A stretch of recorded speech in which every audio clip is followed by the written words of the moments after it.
कांग्रेस नेता अधीर रंजन चौधरी ने टीएमसी सांसद अभिषेक बैनर्जी पर हुए हमले को लेकर पत्रकार वार्ता में कहा कि किसी भी पार्टी के किसी भी नेता को लोकतंत्र में राजनीति करने का अधिकार है। आलोचना करना, विरोध करना, आम लोगों से मिलना, अपनी बात रखना, सलाह देना आदि लोकतंत्र का अभिन्न अंग है। जिस सांसद की बात की जा रही है उनके साथ उन्हीं के संसदीय क्षेत्र में ऐसी घटना घटी। ताज्जुब की बात है कि जिस क्षेत्र में सांसद कई लाख मतों से जीतते हैं वहां पर अपने नेता को बचाने के लिए एक भी पार्टी कार्यकर्ता नहीं पहुंचा। वहीं पुलिस को पहले से सूचना देकर जब सांसद कहीं जाते हैं तो उनकी सुरक्षा करना प्रशासन का फर्ज बनता है। हमने देखा कि वहां न कोई पुलिस थी और न ही कोई सुरक्षा बल। पार्टी की कोई नेता, चाहे मेरे पार्टी के हो या दूसरे पार्टी के हो, लोकतंत्र में हर पार्टी की हर नेता, हर कार्यकर्ता सबको राजनीति करने की अधिकार है। आम लोगों के साथ मिलना, अपना बात रखना, आलोचना करना, सलाह देना, विरोध करना, ये लोकतंत्र की एक अविच्छेद अंग है। और जिस संसद की बात आप कह रहे हैं वो संसद की वो अपना इलाका है जहां हिंदुस्तान में सबसे ज्यादा वोट में वो जीतते हैं। वो एक मतलब बेमिसाल नजीर भी हिंदुस्तान के आम लोगों के सामने पेश करते हैं कि बंगाल में इससे ज्यादा वोटों में कहीं कोई नहीं जीत पाए। ताजुब की बात यह है जहां संसद 6 से 7 लाख वोट में जीतते हैं, सारे एमएलए जिस पार्टी के है, जहां म्युनिसिपैलिटी से लेकर नगर पालिका से लेकर सारे पंचायत, ये पिछले सत्तारूढ़ पार्टी मतलब टीएमसी की अभी भी है राज वहां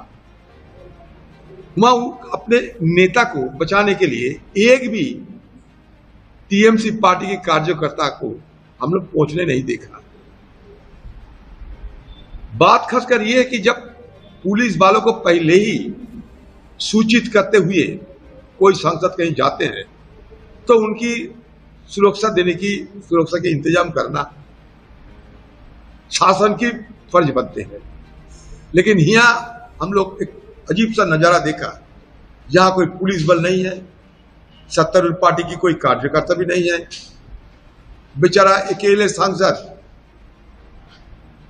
किसी जख्मी हुई परिवार के साथ मिलने के लिए जा रहे हैं और उनपे अंडा बरसाए जा रहे हैं।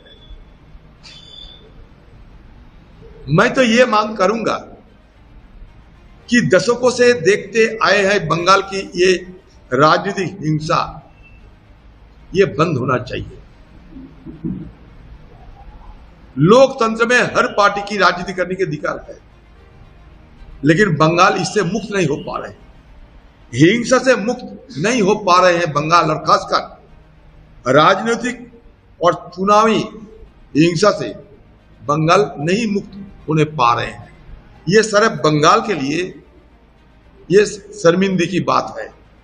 सारे बंगाल को इससे लिए लज्जित होना पड़ता है। बाहर वाले लोग हमें पूछते हैं, बाहर सूबे के लोग पूछते हैं क्यों बंगाल में हर चीज में तनाव, हर चीज में हिंसा, हर चीज में मारपीट हो रहे हैं। हम लोग जवाब देने की स्थिति में नहीं रहते। तो इसलिए हम चाहूंगा कि कोई भी राज आए लेकिन आम और चैन की वातावरण बने। लेकिन हम यहां क्या देख रहे हैं, जमाना बदलते हैं, जमाना बदलते हुए सूरत बदल जाते हैं, पार्टी की नाम बदल जाते हैं, लेकिन हिंसा नहीं बदलते, नए नए स्वरूप लेते हुए हिंसा बरकरार रहते हैं। ये हमारे लिए शर्मिंदगी की बात है। किसी संसद पे, किसी एमएलए पे, किसी कार्यकर्ता पे, चाहे जो भी पार्टी के हो, इस पे हमला नहीं होना चाहिए। इनकी कार्यकाल में कोई बाधा नहीं डालना चाहिए। बंगाल में पिछले टीएमसी के जमाने में बहुत सारे अत्याचार की सामना किए हैं लोग, हिंसा की सामना किए हैं। इससे बंगाल को बचाना जरूरी है, बंगाल को इससे मुक्त करना जरूरी है। चाहे जो भी पार्टी आए, टीएमसी जो करते थे वो अगर बीजेपी करते रहे तो परिवर्तन के मतलब क्या बचते।